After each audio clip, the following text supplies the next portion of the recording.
అందరం కూడా మన వాయిస్ ఒకసారి గట్టిగా ఇచ్చి మన ఉద్యమం ఇక్కడి నుంచి ప్రారంభించాలని చెప్పేసి నేను అందరూ కూడా కోరుకుంటున్నాను. నిరుద్యోగుల ఐక్యత, జై తెలంగాణ, జై తెలంగాణ.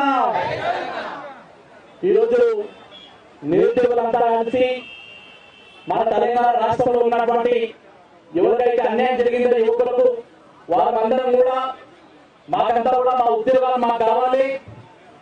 తెలంగాణ రాష్ట్రాన్ని పాలించడానికి వచ్చినటువంటి ప్రభుత్వాలన్నీ కూడా అధికారంలోకి వచ్చేటువంటి సందర్భంలో నిరుద్యోగులని యువకులని ప్రతిసారి మనకి మోసం చేస్తుంది అని చెప్పేసి ఒక ఆవేదనలోని మనము అందరం కూడా ఐక్యతగా ఉండి ఈ రోజు మనకు రావాల్సినటువంటి పోస్టులు, మనకు రావాల్సినటువంటి ఉద్యోగాల కోసం మనం అందరం కూడా ఇక్కడ కూర్చొని మన యొక్క ధర్నాలలో పాల్గొనడం జరుగుతుంది.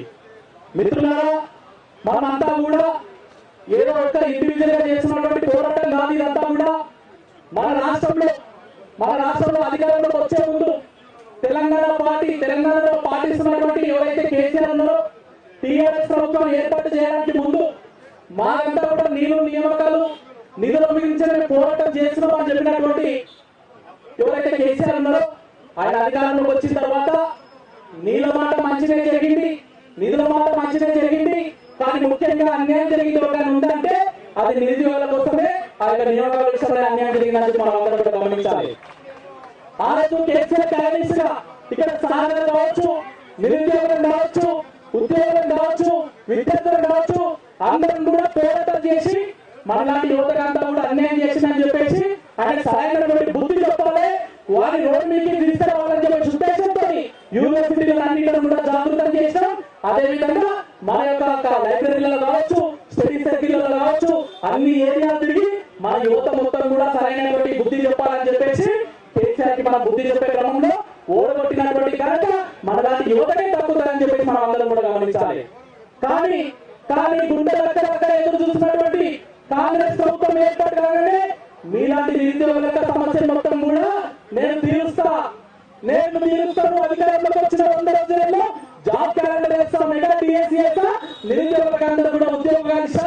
ఎక్కడన్నా పొరపాటున ఏ నిరుద్యోగ కూడా ఉద్యోగం రాకపోతే నిరుద్యోగ వృత్తి ఇస్తా అని చెప్పేసి చిరకబోతులు పలికినటువంటి రేవంత్ రెడ్డి వచ్చినాక 100 రోజులు గడుస్తున్నా కానీ మనకు ఎటువంటి నిరుద్యోగ వృత్తి ఇవ్వలేడు, జాబ్ క్యాలెండర్ ఇవ్వలేడు.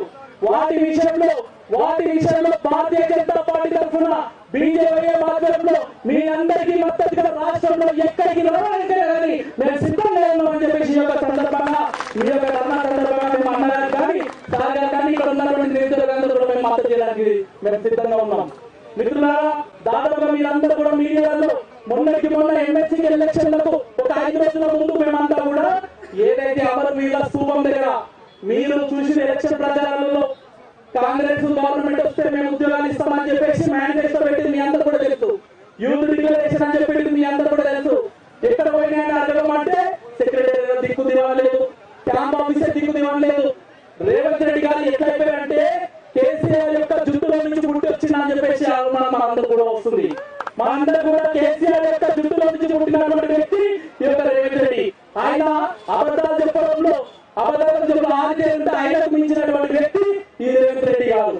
మరి మా ఉద్యోగాలన్నీ ఎక్కడ పోయినా చెప్పి అడగడానికి పోతే ఎక్కడికక్కడ మమ్మల్ని నాశనం చేసే ప్రయత్నం చేశారు. యువమోర్చా ఆధ్వర్యంలో 580 మంది మాకైతే తెలంగాణకి ఎవరైతే స్ఫూర్తినిచ్చి తెలంగాణ కోసం త్యాగాలు చేసి ఉద్యోగాల కోసం పోరాటం చేసినటువంటి వ్యక్తులకు నివాళులర్పించి మా బోర్డును అమలు మీద సూపర్ కాలం నిర్మించుకుంటాం అనుకుంటే మా యువమోర్చా కార్యకర్తని, నిరుద్యోగులని అందరినీ కూడా 170 మందిని 7 పోలీస్ స్టేషన్లలో నిర్బంధించినటువంటి ఘనత ఈ యొక్క రేవంత్ రెడ్డికి దక్కుతుంది. కాబట్టి నిరుద్యోగులారా, యువకులారా ఎవరు కూడా బాధపడాల్సినటువంటి అవసరం లేదు. మన ఉద్యమం ఇప్పటి నుంచి ప్రారంభమైంది. వారంతా కూడా విర్రవీగుతున్నారు. వారంతా ఏంటంటే వీళ్ళు తలుచుకుంటే అయ్యేది ఏం లేదు అనుకుంటున్నారు. రేవంత్ రెడ్డి ఒకసారి రాత్రి సమయంలో నీ మిత్రులను కూర్చోబెట్టుకున్నాడు. విద్యార్థులే కానీ యువకుడే కానీ నిరుద్యోగులను తలుచుకుంటే దేశంలో ఎన్నో రాజకీయ పార్టీలను కూర్చిన ఘనత మా యొక్క యువతకు ఉంది. ఆ యువత యొక్క స్ఫూర్తితో తెలంగాణ వచ్చింది మీ అందరూ కూడా తెలుసు. మనం అందరం కూడా ఎందుకు ఆ రోజు లాఠీల దెబ్బలు ఎందుకు తిన్నామన్నమాట. ఆ రోజు లాఠీల దెబ్బలు తిన్నాం, తూటాలకు బలైంది ఎవరంటే విద్యార్థులే. మన యొక్క ఆలోచన ఆశయం మొత్తం ఏంటంటే నా తెలంగాణ వస్తే నాకు ఉద్యోగం వస్తుందని చెప్పేసి అనుకున్నాం. కానీ రాజకీయ పార్టీలన్నీ కూడా, స్వాతంత్రం ఉన్నటువంటి పార్టీలన్నీ కూడా వాళ్ళ పబ్బం గడుపుకోవడానికి మనకు ఉచితమైనటువంటి హామీలు ఇస్తున్నారు.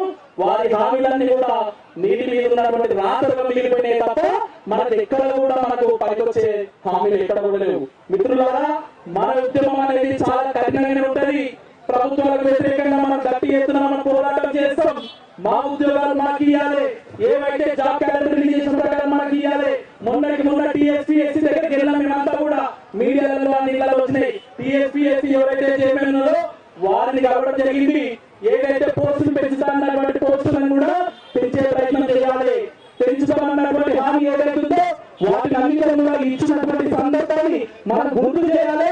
వారంతా కూడా రోడ్ల మీద సవ్యంగా తిరగాలన్నా, నీ యొక్క మంత్రి మండలి మొత్తం కూడా రోడ్ల మీద తిరగాలన్నా కూడా యువతకు ఏదైతే హామీలు ఇచ్చినో వాటిని అన్నింటిని కూడా నువ్వు హామీలను తీర్చాలి. లేకపోతే తస్మాత్ జాగ్రత్త.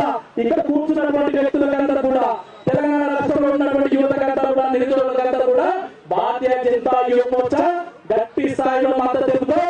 మా పార్టీలో ఉన్నటువంటి కిషన్ రెడ్డి అన్న గారిని కావచ్చు, మన రఘునందన్ కావచ్చు, అదేవిధంగా ఇంద్రరాజన్ కావచ్చు, ఇలా చెప్పుకుంటూ వస్తుంటే సంజయ్ కావచ్చు, అందరినీ కూడా ఒప్పించి మీ తరఫున రాష్ట్ర స్థాయిలో అన్ని సెంటర్లలో పోరాటం చేయడానికి సైతం మేము వెళ్తామని చెప్పేసి కోరుకుంటూ మాకు ఈ అవకాశం ఇచ్చినటువంటి ఈ వేదికకు నమస్కారం తెలియజేస్తూ ముగిస్తాను.